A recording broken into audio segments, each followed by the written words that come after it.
Eh bien salut les toponiens et bienvenue pour cette nouvelle vidéo. La science nous permet d'apprendre beaucoup de choses sur multiples sujets, mais parfois il y a des expériences assez folles que vous ignorez sûrement. Et je compte sur vous pour faire les 2500 likes en 24 heures, on peut le réussir. Les effets du LSD sur un éléphant.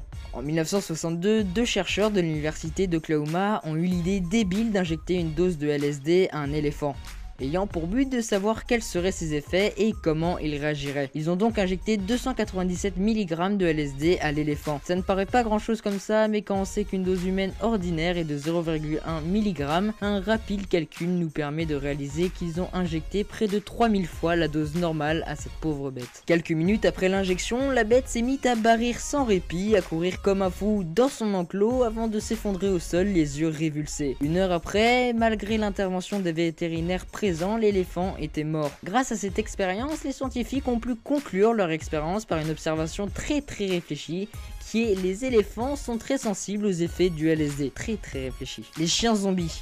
En 1927, Robert Cornish est âgé de 22 ans et est obsédé de la résurrection. Il y consacra ses recherches au sein de l'université de Californie. Après plusieurs échecs en tentant de réanimer à la vie des personnes noyées ou électrocutées, il décide en 1934 de s'entraîner sur des chiens. Il les asphyxie puis tente de les réanimer. Cette technique consiste à attacher le corps sur une planche et la faire basculer de façon continue dans le but de simuler une circulation sanguine. Il réussit à réanimer deux chiens à la vie de cette manière, mais il garderont de sévères dommages cérébraux. Les hommes singes, c'est en fait un biologiste russe qui est le créateur du Zebran, croisement entre un zèbre et un âne. Mais c'est surtout pour un autre projet qu'il est aujourd'hui reconnu. Il part en 1926 pour la Guinée où il compte croiser un chimpanzé avec un être humain. Avec l'accord du gouvernement bolchevique, il débute ses expérimentations en inséminant 3 guenons avec du sperme humain. Mais aucune des 3 n'enfantera. Loin de se décourager, il imagine alors l'expérience inverse, inséminer des femmes avec du sperme de chimpanzé. Le chimpanzé et l'homme ayant un phénotype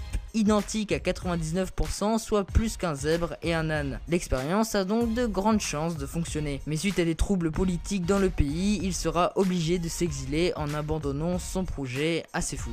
Des têtes volantes. À la fin des années 1920, dans son laboratoire de recherche en chirurgie de Moscou, le docteur Sergei met au point une machine diabolique, l'auto-injector. Cette machine est destinée à maintenir en vie des têtes de chiens décapitées, à l'aide d'une pompe extracorporelle simulant les systèmes cardiaques et respiratoires et permettant d'oxygéner le sang. Il réalise l'expérience devant une assemblée de scientifiques en 1928. Ils auraient pu voir la tête de l'animal réagir à différents stimuli, comme par exemple l'échelle acide critique déposée sur son museau, cligner des yeux lorsqu'on l'expose à une lumière vive et sursaute à un coup de marteau. La fièvre jaune. Stubbenfer s'inquiète des ravages de la fièvre jaune sur la population qui tue des milliers de personnes.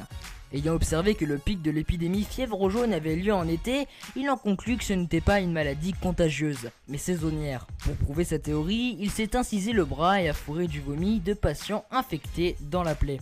Il n'est pas tombé malade. Il s'en est donc mis dans les yeux et en a même cuit et n'est toujours pas tombé malade. Il décide alors de se recouvrir le corps d'urine, de vomi et de sang, mais c'est encore un échec. Il a donc fini par conclure que la fièvre jaune n'est pas contagieuse, alors que si, mais c'est directement via le sang, et se transmet d'ailleurs par des moustiques. En gros, pour résumer, il a fait tout cela pour rien. Langue naturelle de l'être humain. Le roi Frédéric II voulut faire une expérience pour savoir quelle était la langue naturelle de l'être humain. Il installa 6 bébés dans une pouponnière et ordonna à leur nourrice de les alimenter, de les endormir, les baigner, mais surtout sans jamais leur parler. Frédéric II espérait ainsi découvrir quelle serait la langue que ces bébés, sans influence extérieure, choisiraient naturellement. Il pensait que ce serait le grec ou le latin, seule langue originelle pure à ses yeux. Cependant, l'expérience ne donna pas le résultat escompté.